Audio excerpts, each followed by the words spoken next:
안녕하세요. 저는 올해로 결혼 3년 차 된 평범한 주부입니다. 하지만 이런 평범한 일상을 누리기까지 너무나 충격적인 일을 겪어야 했네요. 거짓과 위선으로 가득 찬 인간이 혹독한 대가를 치르는 모습을 지켜보며 저 또한 괴로움으로 악몽까지 꾸는 힘겨운 시간을 보냈습니다. 그래서 오늘을 마지막으로 제 머릿속에 남은 안 좋은 기억은 모두 잊고 행복한 미래만 꿈꾸고 싶어 이 사연을 보내게 됐답니다.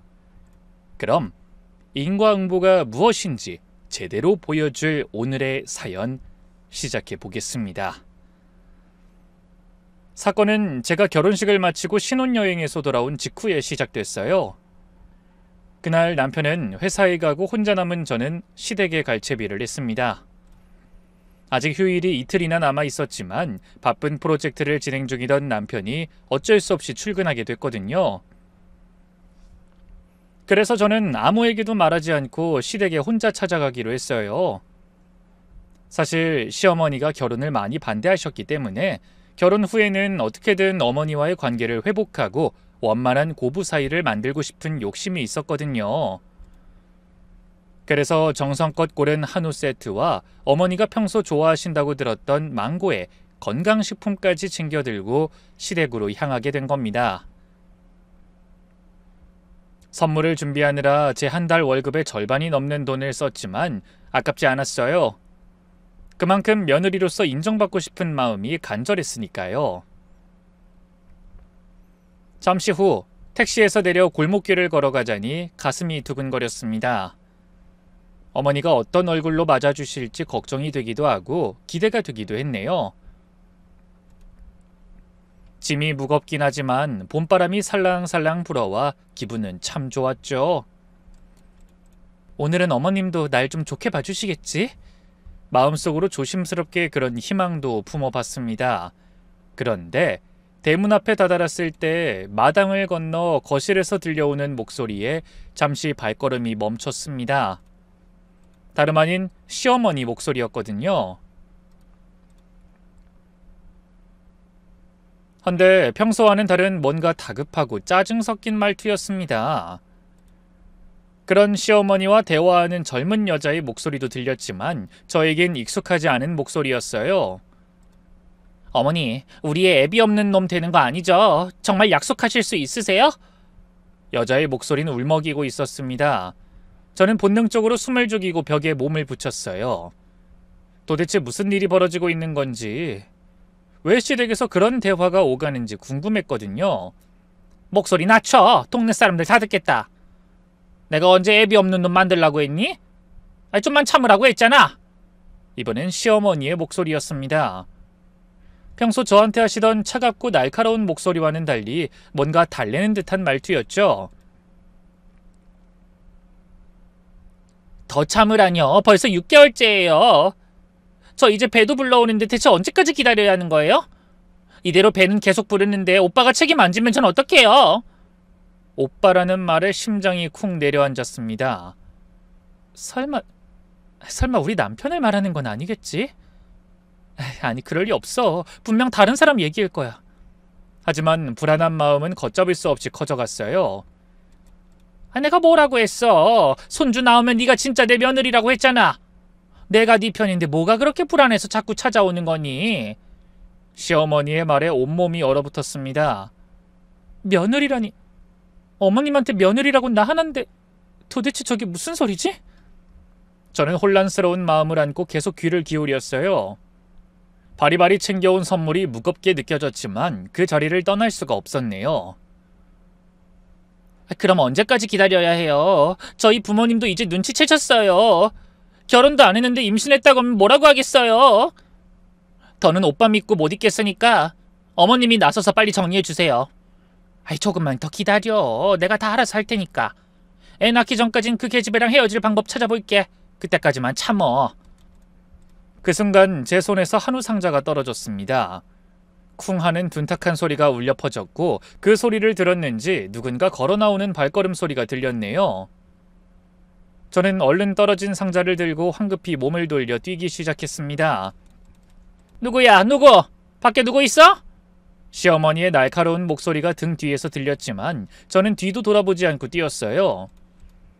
무거운 짐 때문에 빨리 뛸 순 없었지만 그 자리에서 벗어나고 싶은 마음에 전력을 다했습니다. 그렇게 죽기 살기로 달려 골목을 빠져나와 큰 길에 도착했을 때야 겨우 걸음을 멈췄답니다. 숨이 턱까지 차올랐고 온몸이 땀으로 흠뻑 젖어 있었어요. 지나가는 사람들이 이상한 눈으로 쳐다봤지만 그런 건 신경 쓸 겨를이 없었죠. 그 뒤로 택시를 잡아타고 집으로 돌아오는 내내 머릿속이 하얘졌어요.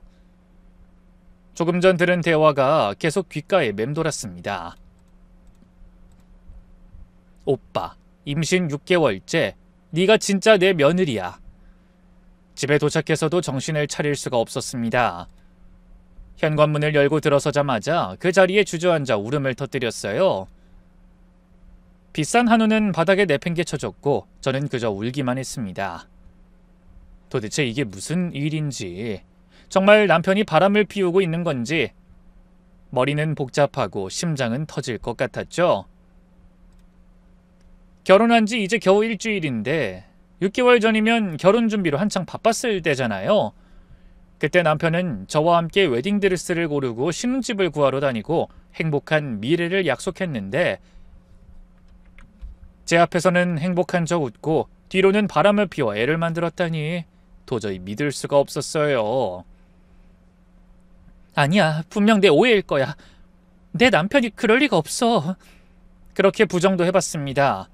하지만 아무리 스스로를 달래려 해도 불안은 가시지 않았어요. 그날 밤 남편이 퇴근하고 돌아왔을 때 저는 애써 평정심을 유지하려 노력했습니다. 하지만 남편의 얼굴을 보자마자 눈물이 왈칵 쏟아질 것 같아 고개를 돌렸네요. 여보, 무슨 일 있어? 얼굴이 안 좋은데. 남편이 걱정스러운 목소리로 물었지만 저는 차마 그날 있었던 일을 말할 수가 없었습니다. 정말 남편이 바람을 피우고 있다면, 만약 그게 사실이라면 어떻게 해야 할지 상상조차 하기 힘들었어요. 아니에요. 그냥 좀 피곤해서요. 나 좀 씻고 올게요. 그렇게 황급히 자리를 피해 욕실로 들어갔지만 뜨거운 물을 틀어놓고 또 울었습니다. 샤워기에서 쏟아지는 물소리에 묻혀 흐느끼는 소리가 밖으로 새어나가지 않길 바라면서요. 그날 이후로 저는 남편을 의심의 눈초리로 바라보기 시작했습니다. 퇴근이 조금만 늦어도 전화를 받지 않아도 사소한 것 하나하나가 다 의심스러웠어요. 하지만 남편에게 직접 물어볼 용기는 나지 않았습니다. 만약 사실이 아니라면 괜한 의심으로 행복한 신혼을 망치는 거잖아요. 하지만 만약 사실이라면 그 뒷일은 더 감당할 수 없을 것 같았죠. 그렇게 며칠이 지났습니다. 저는 겉으로는 아무렇지 않은 척했지만 속으론 계속 그날의 대화를 곱씹으며 괴로워하고 있었어요. 하지만 시어머니께 전화를 드려 안부를 여쭤봐도 평소와 다름없게 대하셨고 그날 일에 대해서는 일절 언급이 없으셨습니다.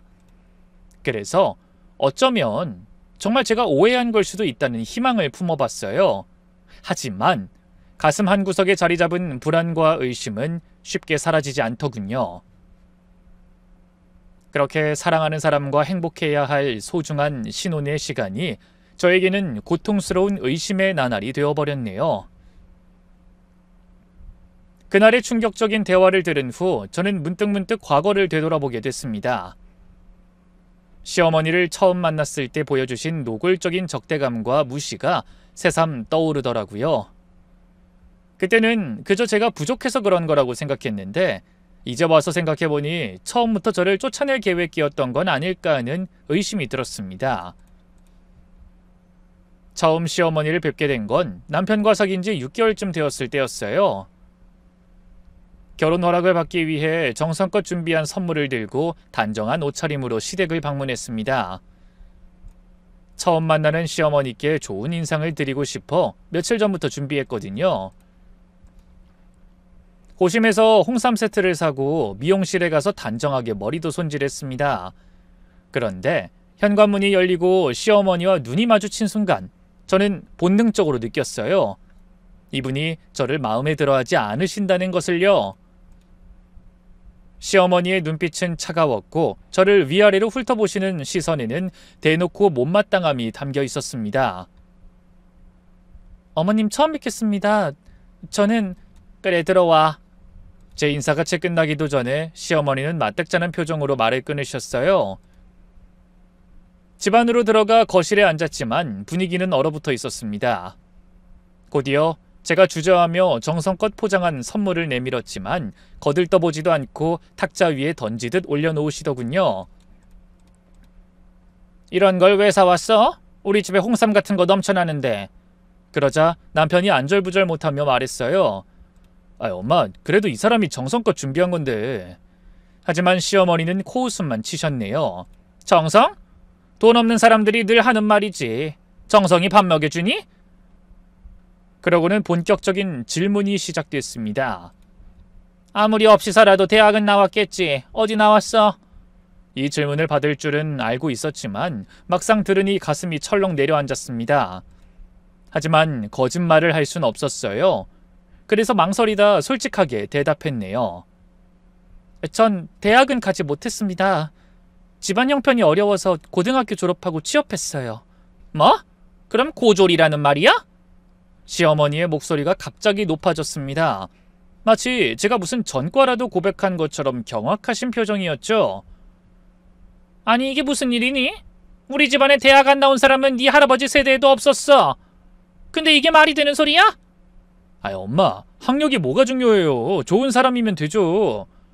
그리고 요즘 시대엔 그런 거 신경 쓰지도 않고 서로 물어보지도 않아요. 요즘 시대?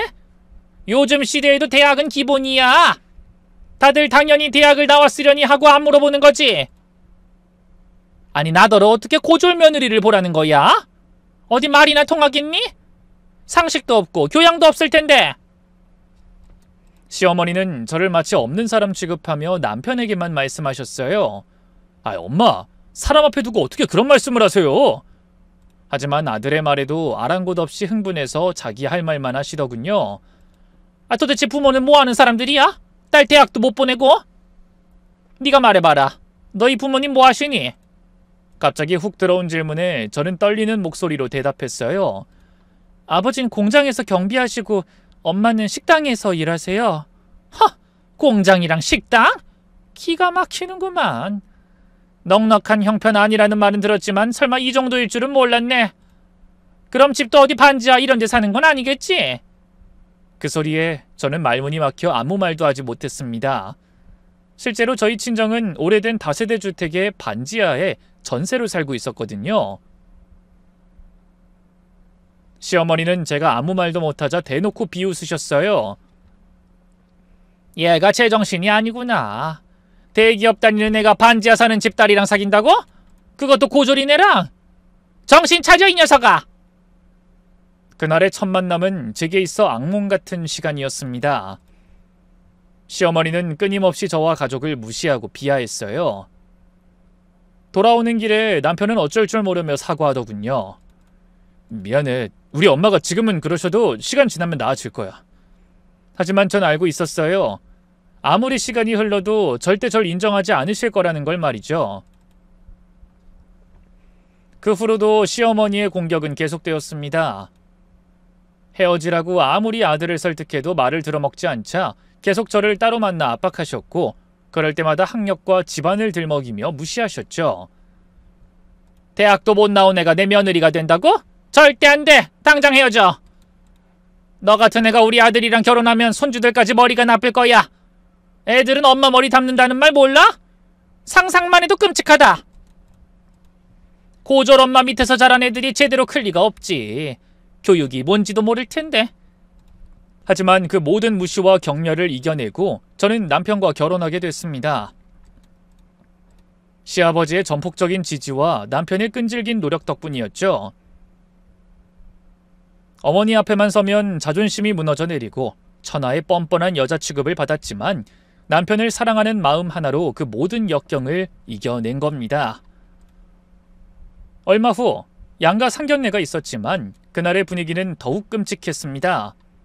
시어머니가 역시나 저희 부모님을 만나자마자 대놓고 무시하기 시작했거든요.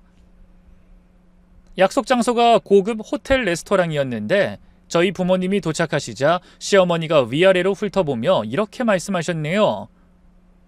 아이고, 옷차림이... 못했습니다. 제대로 갖춰 입고 오실 거라는 기대도 없었으니까. 이런데 와보신 적 없으시죠?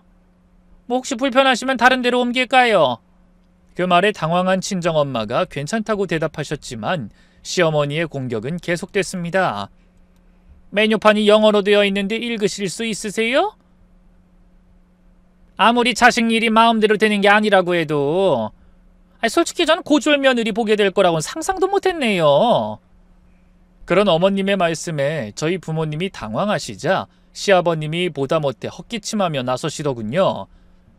이 사람아, 요즘 시대 학력이 뭐가 중요한가? 인성이 중요하지. 하지만 시어머니는 콧방귀를 끼며 말씀하셨죠. 인성이요? 인성도 교육이 뒷받침되어야 제대로 갖춰지는 거예요. 무식하면 용감하다고 아무것도 모르는 사람들이 그런 소리 하는 거라고요.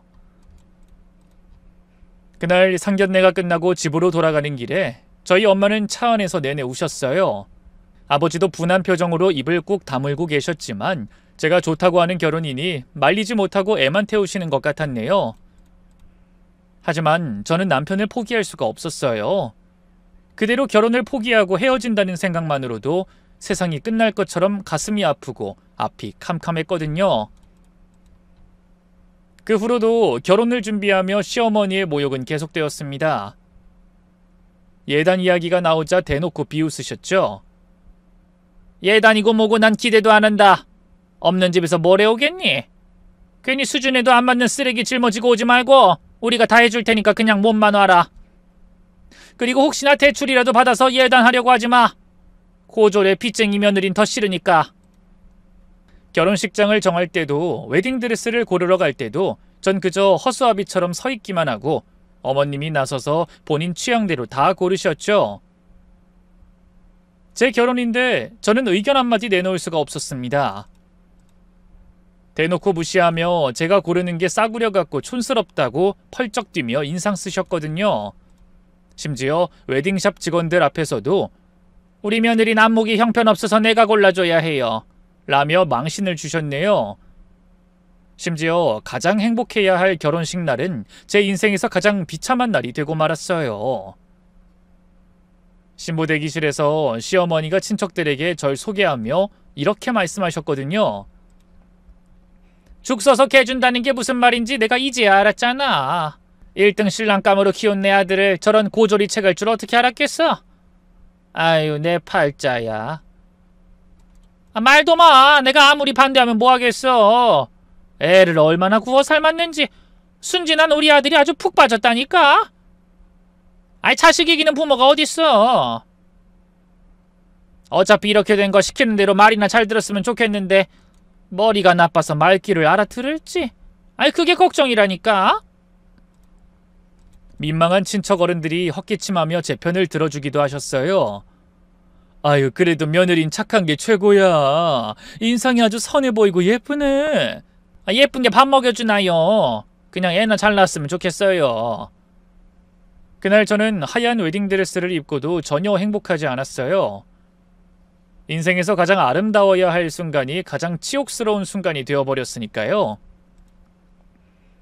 헌데 그런 치욕과 멸시를 이겨내며 선택한 남편이 불륜을 저질렀을지도 모른다니 미칠 것 같았어요.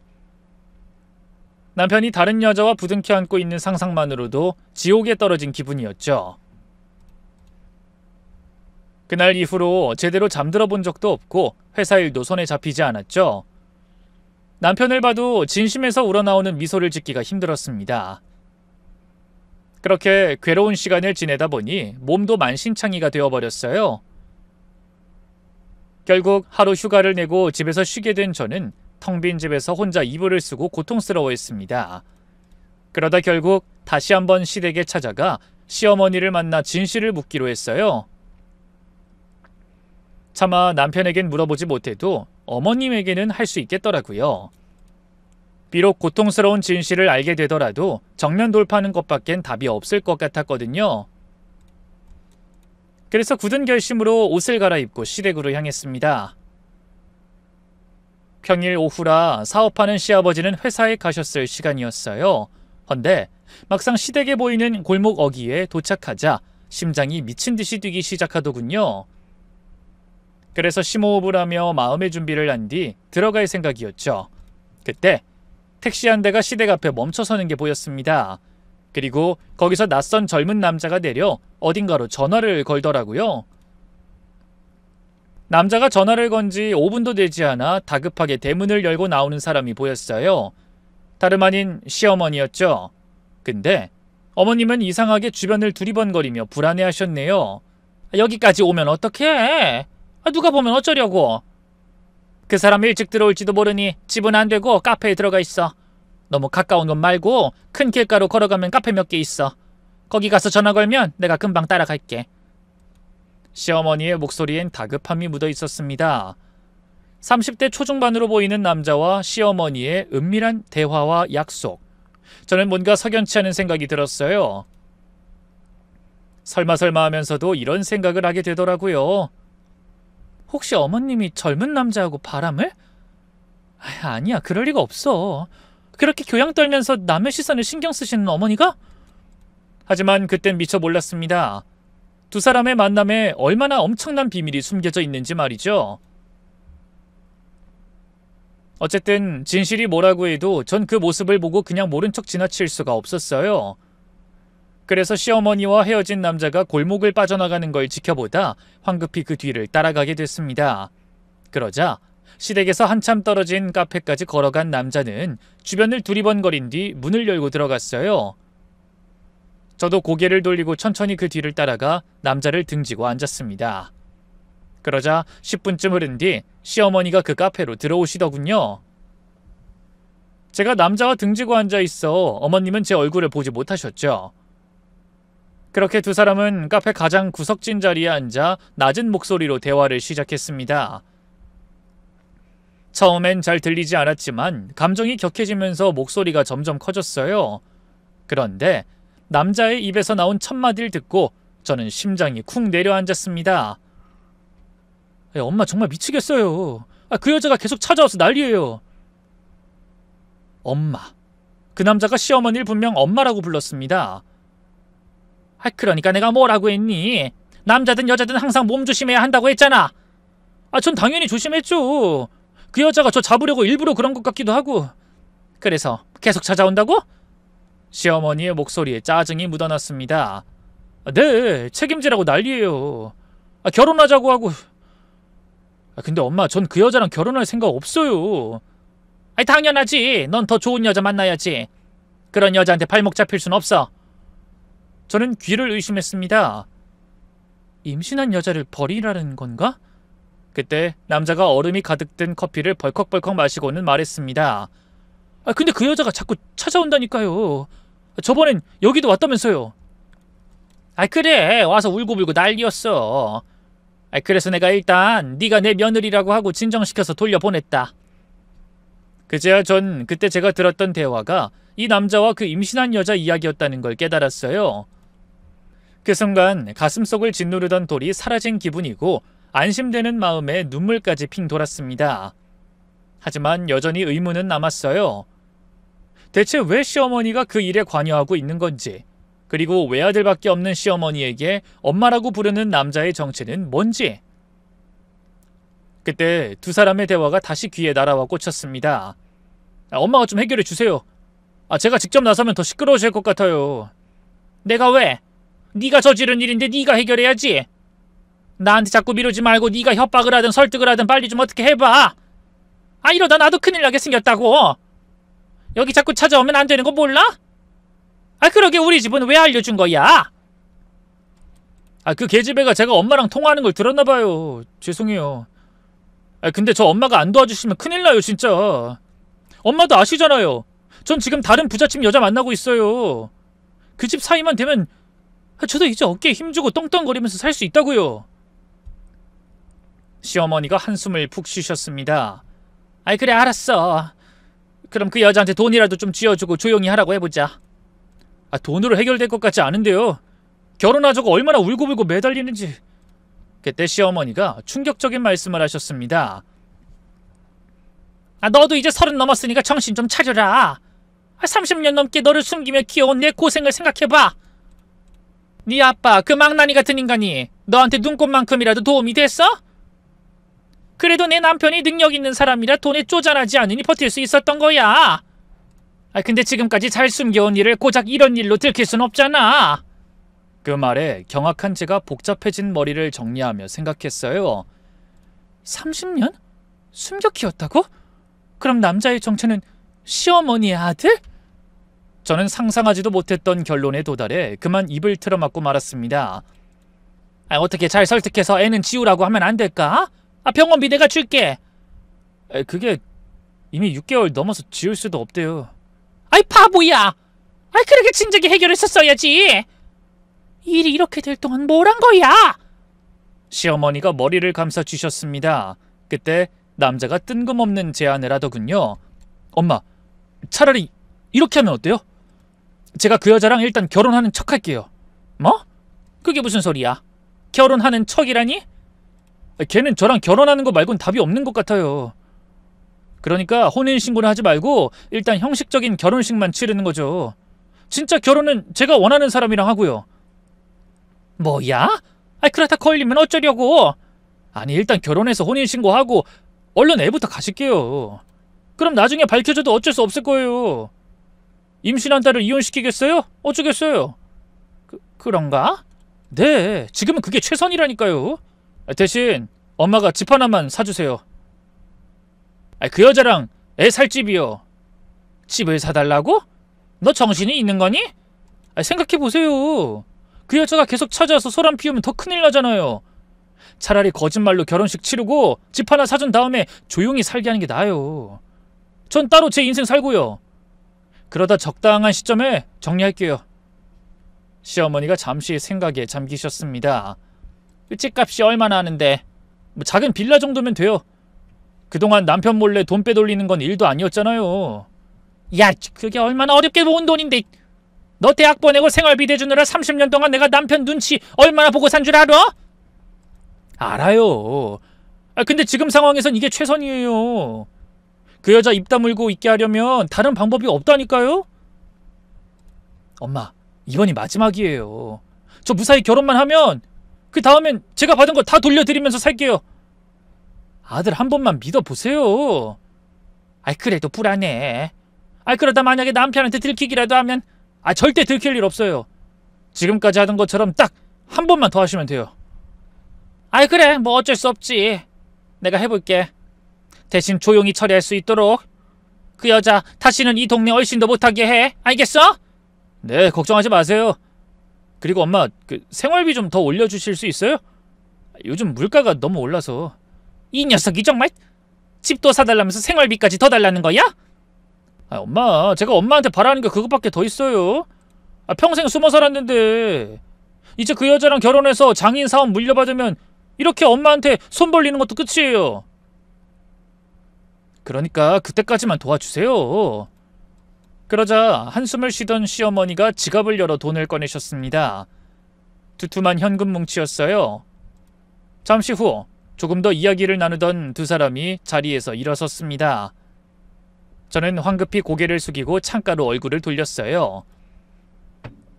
다행히 시어머니는 저를 발견하지 못하고 카페를 나가더군요. 하지만 저는 다리에 힘이 풀려 한참을 그 자리에 앉아 있었습니다. 조금 전 들은 내용이 너무나 충격적이어서 일어설 수가 없었죠. 시어머니에게 30년이나 숨겨온 혼외자가 있었다니. 그리고 시아버지의 돈을 빼돌려 그 아들을 키웠다는데 어떻게 놀라지 않을 수 있겠어요? 시간이 한참 흐른 뒤 간신히 카페를 나와 집으로 돌아왔지만 내내 머릿속이 복잡했습니다. 시어머니의 30년 비밀, 혼외자 아들의 존재, 그리고 그들이 꾸미고 있는 계획들. 이 모든 것이 너무 엄청나서 어떻게 감당해야 할지 판단이 서지 않았거든요. 하지만 남편이 퇴근하고 돌아왔을 때 전 애써 평정심을 유지하려 노력했습니다. 아무것도 모르고 있는 남편이 너무 불쌍해 눈물이 날 것 같았지만 간신히 참았어요. 그 사실을 알게 되면 남편이 겪을 혼란과 고통이 너무나 걱정됐죠. 이런저런 근심으로 어두워진 제 얼굴을 바라보며 남편이 물었네요. 여보, 오늘 피곤해 보이는데 무슨 일 있어? 남편이 걱정스럽게 물었지만 저는 고개를 저었습니다. 아니에요. 그냥 좀 피곤해서요. 혹시 어머니가 또 뭐라고 하신 거 아니야? 어머니라는 말만으로 순간 심장이 쿵 내려앉았습니다. 아니에요. 어머님 만난 적도 없어요. 그냥 회사 일이 좀 많았는데 이제 다 처리했어요. 거짓말을 하면서도 마음이 아팠습니다. 하지만 그 엄청난 비밀을 어떻게 말할 수 있겠어요? 그날 밤 저는 뜬 눈으로 밤을 지새웠습니다. 옆에서 곤히 잠든 남편을 보며 눈물이 났어요. 아무것도 모르고 잠든 남편을 보니 어머니가 너무나 원망스럽더군요. 어떻게 그렇게 뻔뻔한 짓을 저지르고 30년이 넘는 세월을 살았는지 남편이 상처받을까봐 너무 겁이 났습니다. 그 다음부터 저는 시어머니를 마주할 때마다 모든 비밀을 털어놓고 비난하고 싶은 걸 간신히 꾹 참았습니다. 그럴 때마다 어머니는 저를 매서운 눈초리로 노려보며 짜증스럽게 말씀하셨죠. 너 요즘 왜 그래? 사람을 노려보질 않나? 멍하니 있질 않나? 혹시 임신한 거 아니야? 아니에요, 어머님. 그럼 뭐야? 괜히 기분 나쁘게 사람 빤히 보지 말고 어서 일이나 해라. 평소 같았으면 그런 말에도 상처받았을지 모르지만 그땐 달랐어요. 시어머니의 위선적인 모습이 너무나 역겹고 잘난 척하는 모습이 우스워 더 이상 신경 쓰이지 않았거든요. 물론 엄청난 비밀을 안고 사는 건 너무나 힘든 일이었어요. 시어머니의 뻔뻔한 얼굴을 보는 것도 아무것도 모르는 남편과 시아버지를 보는 것도 모든 게 고통스러웠습니다. 하지만 그 비밀이 주는 힘도 있더군요. 시어머니가 저를 함부로 대할 때마다 저는 그 비밀을 떠올리며 마음을 다잡을 수 있었습니다. 저런 양심도 없는 사람이 하는 말에 마음 쓰지 말자. 아무리 고상한 척해도 혼외자 때문에 남편 돈이나 빼돌리는 한심한 사람이야. 그렇게 생각하니 더는 화가 나지도 섭섭하지도 않았죠. 그러던 어느 날 시아버지가 저희 부부를 급히 부르셨어요. 너희들 오늘 저녁에 시간 있니? 중요한 얘기가 있으니 저녁에 집으로 와라. 헌데 그 목소리가 너무나 어둡고 무거워 저는 심장이 세차게 방망이질 쳤습니다. 뭔가 심각한 일이 일어난 것 같았거든요. 퇴근 후 시댁에 도착하니 시어머니는 안 계시고 아버님은 침통한 표정으로 남편과 제 앞에 봉투 하나를 꺼내셨습니다. 이걸 먼저 봐라. 봉투 안엔 사진들이 가득했어요. 시어머니가 젊은 남자와 함께 있는 사진들이었죠. 카페에서, 식당에서, 은행에서, 그리고 그 남자에게 돈 봉투를 건네는 장면까지. 아버지, 이게... 남편의 목소리가 떨렸습니다. 얼마 전부터 너희 엄마가 좀 이상했어. 나 모르게 통장에 자꾸 손을 대는 것 같은데 슬쩍 떠보면 자꾸 말을 돌리고 이상한 변명만 하더라. 그래서 내가 사설탐정 고용했다. 아버님의 말씀에 남편이 눈을 크게 뜨며 물었습니다. 네? 탐정이요? 아니 그냥 엄마한테 더 자세히 물어보시지 왜 그런 사람까지... 아니 그 정도로 말할 사람 아닌 것 같아서 그랬지. 그랬더니 한 보름 정도 지난 뒤에 탐정이 이 사진을 건네주더라. 혹시 엄마가 이 젊은 남자랑 바람이라도 피우시는 건 아니죠? 말도 안 돼요. 이 남자 아무리 봐도 제 또래라고요. 역시 남편도 남자의 존재를 알고 단순한 바람이나 제비로 생각하는 것 같았어요. 하지만 그 말에 시아버지가 깊은 한숨을 쉬며 대답하셨습니다. 처음엔 나도 그런 줄 알았다. 젊은 남자한테 돈 주면서 만나니까. 근데 시아버지가 다른 서류를 꺼내셨습니다. 그런데 그 서류엔 더 충격적인 내용이 적혀 있었죠. 이 남자 조사해보니 좀 이상하더라. 남자 아버지가 예전에 내가 데리고 있던 직원이었는데 내가 알기론 그 남자 결혼한 적이 없었어. 거기다 출생 병원의 산모 이름이 너희 엄마였다. 시아버지의 폭탄 선언에 남편이 기겁하며 소리쳤어요. 아버지 그게 무슨... 그럼 엄마가 예전 아버지 회사에 다니던 직원이랑 이 젊은 남자를 낳았다는 거예요? 말도 안 돼요. 더 파보니까 너희 엄마가 이 아이 병원비며 학비며 전부 다 대줬더라. 그것도 30년 동안이나. 야금야금 빼낸 내 돈으로 말이야. 아마 내가 결혼 초에 1년 해외에 나가 있을 때 그때 사달이 났던 것 같다. 시아버지의 목소리엔 어느새 참을 수 없는 분노가 담겨 있었습니다. 남편은 충격으로 말을 잇지 못했어요. 저는 어떤 표정을 지어야 할지 몰라 한숨만 쉬고 있었죠. 물론 비밀은 영원할 수 없다는 걸 알고 있었지만 그렇게 허무하게, 그것도 아버님을 통해 밝혀지리라고는 생각지 못했습니다. 아마 어머니가 임신한 여자의 집을 마련해주기 위해 무리하게 돈을 빼돌리다 덜미를 잡힌 것 같더군요. 남편은 마치 넋이 나간 사람처럼 멍하니 있다가 간신히 입을 열었습니다. 그럼 저한테 형제가 있다는 거예요? 형제라니! 너하고는 아무 상관없는 일이야. 네 어머니가 바람 피워서 낳은 자식일 뿐이다. 시아버지의 눈에 분노의 불꽃이 타올랐습니다. 30년이야 30년! 30년 동안 날 속이고 내 돈으로 상간남의 아들을 키웠어. 대학까지 보내고 용돈 대주고 심지어 얼마 전엔 식당까지 차려줬더라. 탐정의 보고서에는 더 충격적인 내용이 많이 들어있었던 것 같더군요. 그리고 이번에 1억이 넘게 빼돌린 것도 그 상간남의 아들 때문이었어. 여자를 임신시켰는데 책임지기 싫다고 하니까 대신 집을 사주려고 한 거지. 엄마가 어떻게... 남편은 믿을 수 없다는 표정이었습니다. 그때 현관문이 열리는 소리가 났어요. 외출했던 시어머니가 들어오신 겁니다. 그러다 얼핏 거실 탁자에 놓인 사진을 보고는 얼굴이 하얗게 질리더군요. 여보, 이게 다... 너희 정신 나간 여자야! 30년 동안 날 잘도 속였구나! 시아버지가 서류를 시어머니 앞에 내던지며 소리치셨어요. 그러자 시어머니가 몸을 떨며 입을 열더라고요. 여보, 오해예요. 내가 다 설명할게요. 난 그냥 불쌍한 고아 하나 거둔 것뿐이에요. 당신 직원이 다른 여자랑 실수한 애를 내가 측은지심으로... 측은지심 좋아하시네. 너같이 매정하고 자기 잘난 맛에 사는 여자가... 나도 다 알고 있으니 더는 눈 가리고 아웅하지 마! 저 사진 속 남자는 네가 내 뒤통수 치고 상간남이랑 낳은 아들이잖아! 그래놓고 30년이나 내 돈을 퍼다 몰래 키워? 네가 도대체 양심이란 게 있는 여자야? 시아버지의 분노는 상상을 초월했습니다. 30년 동안 속고 살았다는 사실에 배신감이 극에 달하셨던 거죠. 감히 나를 30년이나 속여놓고 고작 한다는 소리가 측은지심? 시아버지의 분노 섞인 고함이 온 집안에 울려 퍼졌습니다. 얼굴은 불그락부르락 하셨고 손은 부들부들 떨리고 있었어요. 내가 평생 피땀 흘리며 일해서 번 돈을 그따위로 빼돌려놓고 어떻게 그런 말도 안 되는 소리를 나불거려? 시어머니는 바닥에 엎드려 빌었습니다. 여보, 제발 한 번만 용서해 주세요. 다시는 그런 일 없을 거예요. 이번엔 정말 어쩔 수 없어서. 어쩔 수가 없어? 모자가 하는 짓이 어쩌면 그렇게 똑같은 짓. 임신한 여자 떼어버리려는 더러운 수작에 내 피 같은 돈 몰래 가져다 쓰려고 한 거 모를 줄 알아? 그러자 시어머니가 그 자리에 주저앉아 울먹이며 뭔가 말하려고 했어요. 하지만 아버님의 고함에 움찔하며 다시 입을 다물었죠. 저는... 변명하지 마! 탐정이 다 조사했어.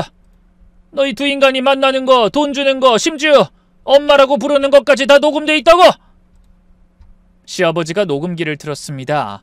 거기서 시어머니의 목소리가 흘러나왔죠. 우리 아들, 엄마가 미안해.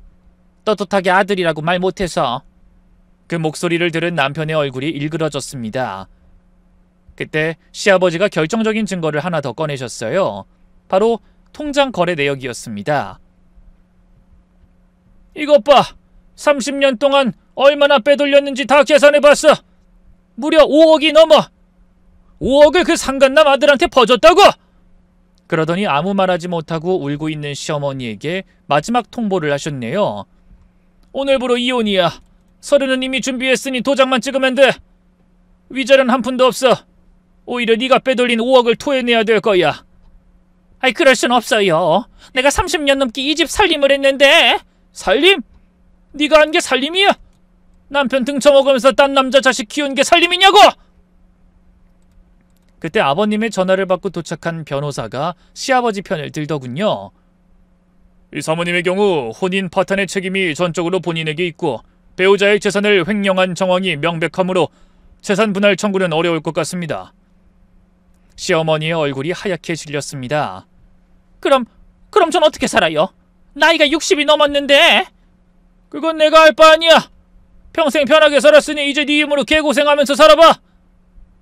시아버지의 단호한 말씀에 시어머니는 더욱 처절하게 빌었습니다. 제발 적어도 생활비라도 주세요. 갈 곳도 없는데. 네 아들한테 가면 되잖아.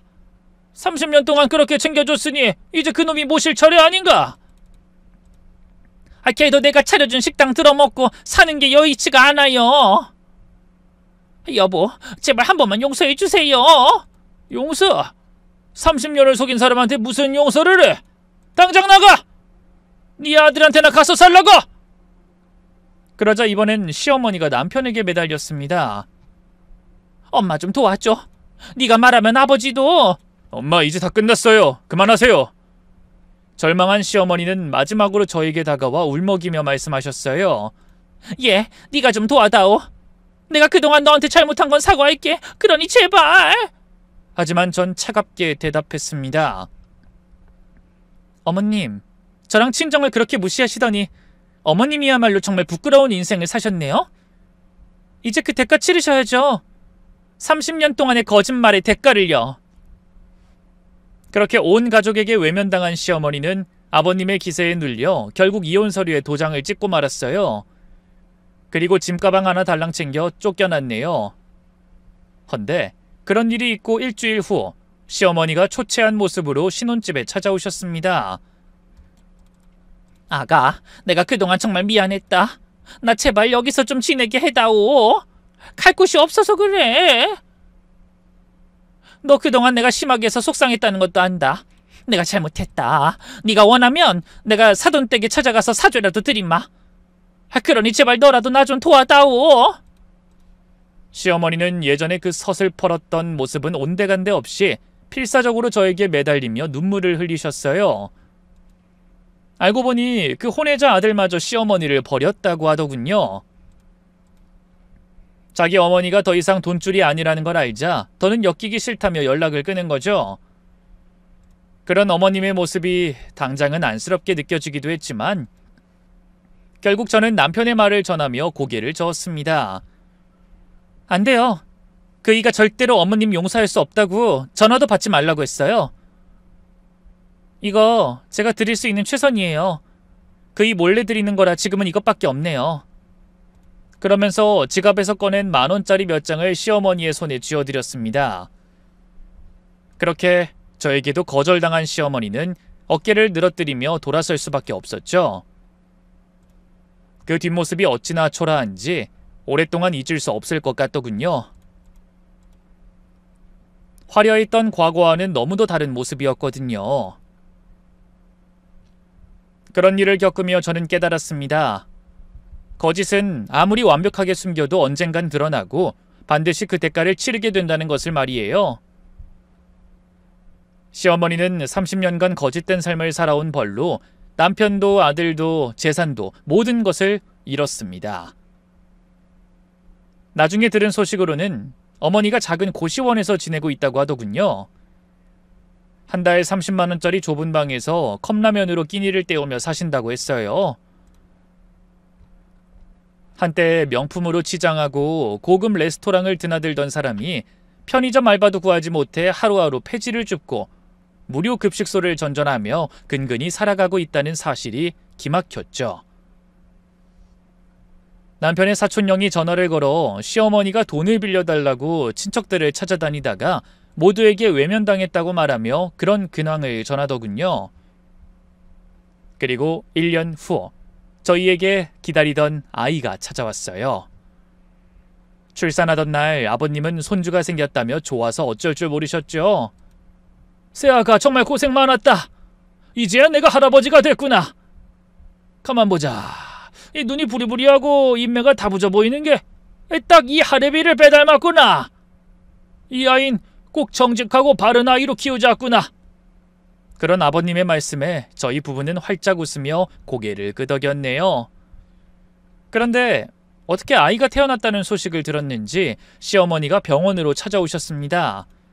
하지만 남편은 세차게 고개를 저으며 면회를 거절했어요. 아니요, 저흰 그런 사람 모릅니다. 귀한 저희 아이 아무 상관도 없는 사람한테 보여줄 수 없어요. 그래서 놀란 간호사가 돌아서서 시어머니에게 이렇게 전했답니다. 죄송합니다. 가족 외에는 면회가 안 됩니다. 돌아가 주세요. 그 말에 시어머니가 고개를 떨구고 돌아가셨다고 하더군요. 거짓과 위선으로 살아온 사람의 최후는 그렇게 비참했습니다. 30년 동안 완벽하게 숨겼다고 생각한 비밀이 탄로나면서 시어머니는 모든 것을 잃었어요. 반면 고졸이라고 무시당했던 저는 이제 진정한 며느리로, 아내로, 엄마로 인정받으며 행복하게 살고 있습니다. 저는 시어머니의 몰락을 지켜보며 다시 한번 다짐했어요. 절대 거짓으로 살지 않겠다고. 제 아이에게도 정직함의 가치를 가르치며 살겠다고요. 그것이 30년 거짓 위에 쌓은 시어머니의 삶이 저에게 남긴 가장 큰 교훈이었습니다. 그러니 제 사연을 함께 하신 여러분은 부디 작은 거짓도 만들지 않고 항상 부끄러움 없는 인생을 살기 위해 노력하시길 바랍니다. 감사합니다.